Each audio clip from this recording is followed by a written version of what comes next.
Pondok Pesantren Ora Aji yang diasuh oleh Gus Miftah membantah tuduhan penganiayaan terhadap seorang santri berinisial KDR.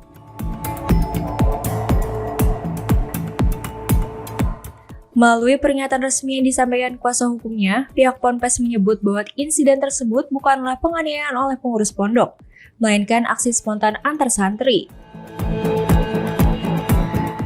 Dugaan kekerasan tersebut dipicu oleh tindakan KDR yang disebut-sebut kerap mencuri uang dari barang milik santri lainnya.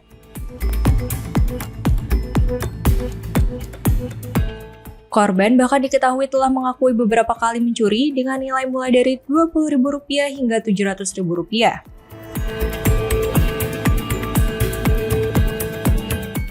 Pihak pesantren juga mengungkapkan bahwa KDR dimasukkan ke lingkungan Ponpes oleh keluarganya dengan harapan bisa lepas dari kecanduan judi daring.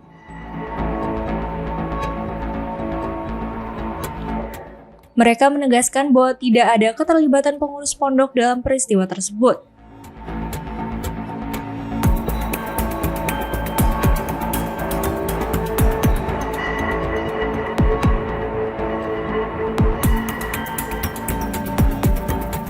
Bahwa yang perlu kita tekankan adalah sebagaimana yang tersebar di media selama ini, kita pastikan atas nama yayasan menyanggah soal adanya penganiayaan itu. Apa yang terjadi di pondok adalah aksi spontanitas saja dari santri yang tidak ada koordinasi apapun. Nah, kenapa hal itu terjadi? Ini diawali dengan adanya satu peristiwa bahwa di Pondok Pesantren Ora Aji itu seringkali terjadi aksi vandalisme, kemudian terjadi pencurian di beberapa kamar santri, ya, yang selama ini memang tidak pernah diketahui siapa pelakunya. Nah, sampai suatu hari diketemukan, ya, melalui peristiwa penjualan air galon, ya, usaha pondok pesantren yang dilakukan oleh saudara Dimas atau korban. Nah, dari peristiwa itu, kemudian santri yang melihat itu kemudian bertanya, ya, siapa yang memerintahkan kok bisa jualan? Karena di pondok pesantren tidak ada yang semraut bahwa si A melakukan pekerjaan yang tidak diperintahkan oleh yayasan. Singkat cerita, Dimas mengakui bahwa memang dia sudah melakukan penjualan galon tanpa sepengetahuan pengurus itu selama kurang lebih 6 hari lamanya. Ya, sudah sekitar seminggu sudah melakukan itu. Nah, atas kejadian itu, santri kan langsung tersebar nih peristiwanya, tersebar. Nah, sampai akhirnya ditanyakanlah, ya, secara persuasif, tidak ada pemaksaan seperti yang ada di media itu. Ya, apakah peristiwa yang selama ini terjadi di pondok juga dilakukan oleh dia? Nah, yang bersangkutan mengakui bahwa dialah yang melakukan pencurian selama ini. Ada di santri yang bernama si A sekian 700.000, santri yang bernama si B 50.000 dan segala macam. Nah, aksi spontanitas itu muncul, muncul dalam rangka untuk menunjukkan satu effort. Sebenarnya lebih kepada rasa sayang saja. Ini santri kok nyolong toh, kira-kira begitu. Maka yang terjadi adalah, ya layaknya santri saja. Ya, kalau sing kue kok ngono kayak gitu. Nah, framing yang terjadi selama ini di luar kan seolah-olah memang dilakukan penyiksaan yang luar biasa. Itu tidak pernah terjadi. Itu satu. Kemudian yang kedua, saudara sekalian, perlu diketahui bahwa Pondok Pesantren Ora Aji itu menampung santri dengan latar belakang yang beragam. Dari yang preman, dari yang korban broken home, dari yang korban judol yang selama ini sedang viral-viralnya itu. Termasuk salah satunya, mohon izin, saudara Dimas ini masuk ke Pondok Pesantren Ora Aji itu karena memang permintaan dari keluarganya agar supaya dia itu sembuh dari ketergantungan judol tadi itu. Maka diterima, karena memang kami sedang gencar-gencarnya bersemangat untuk supaya kampanye soal judol tadi itu. Nah, itu yang terjadi. Aksi spontanitas itulah yang akhirnya mengakibatkan terjadinya semacam gesekan lah di antara santri. Sekali lagi di antara santri, tidak ada pengurus, tidak ada siapapun. Maka yang perlu teman-teman ketahui adalah peristiwa ini pure murni antara santri dan santri. Siapakah santri pelaku ini? Santri pelaku ini adalah korban daripada kehilangan pencurian yang dilakukan oleh si saudara Dimas ini. Gitu, ya. Nah, oleh karena itu teman-teman sekalian, pengurus maupun dari teman-teman santri menganggap bahwa peristiwa itu adalah peristiwa yang biasa saja, tidak perlu dibesar-besarkan. Nah, entah siapa yang memulainya, tiba-tiba Dimas keluar dari pondok tanpa pamit dan segala macamnya ya ke yayasan, dan tiba-tiba muncullah yang namanya laporan kepolisian di Polsek Kalasantari saat itu.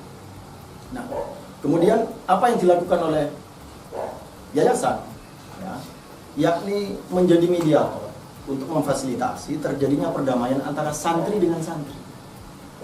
Ya, difasilitasi, kan begitu.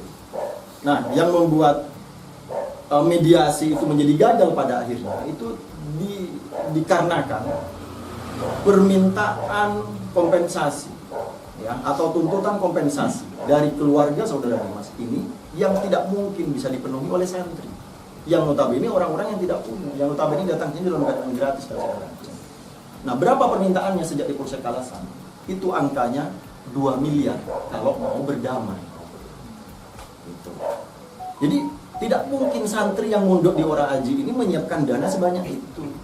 Gitu. Dan memang tidak mungkin. Nah, oleh karenanya maka pondok sekali lagi atau yayasan sekali lagi memfasilitasi dengan cara apa? Tergerak secara moral dalam rangka untuk menanggung biaya pengobatan. Ya. Kalau itu benar ada pengobatan, katakanlah begitu. Nah, berapa angkanya? Kami dari yayasan menawarkan angkanya 20 juta. Tapi sekali lagi itu tidak pernah bisa diterima sampai akhirnya upaya mediasi berulang kali itu menjadi gagal. Nah, yang terakhir teman-teman sekalian, karena memang peristiwa ini terjadi adanya sebab dan akibat, maka selain sebagai kuasa hukum yayasan, kami juga menjadi kuasa hukum daripada seluruh santri yang dilaporkan tadi. Dan kami secara resmi telah melaporkan saudara Dimas di Polresta Sleman.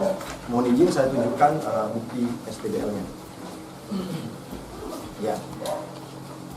Ini saudara Febri Adriansah sebagai pelapornya, ya, yang bersangkutan kehilangan duit 700.000, ya.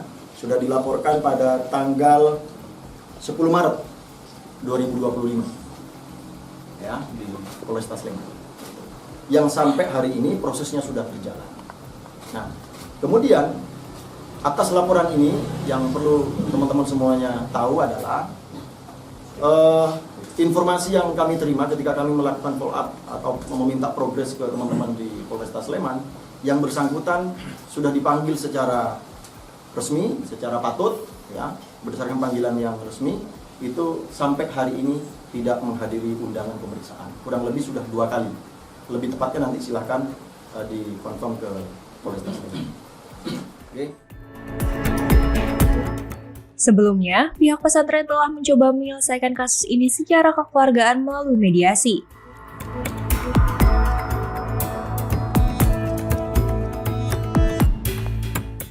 Namun, upaya damai disebut gagal karena adanya tuntutan kompensasi yang dinilai tidak rasional, yakni sebesar 2 miliar rupiah.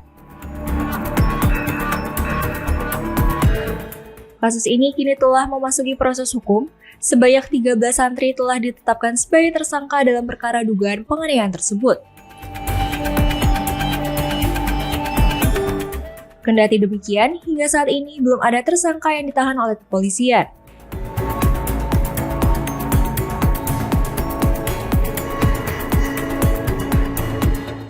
Sementara itu, salah satu dari 13 santri yang menjadi tersangka diketahui telah melaporkan balik KDR atas dugaan pencurian uang senilai Rp700.000.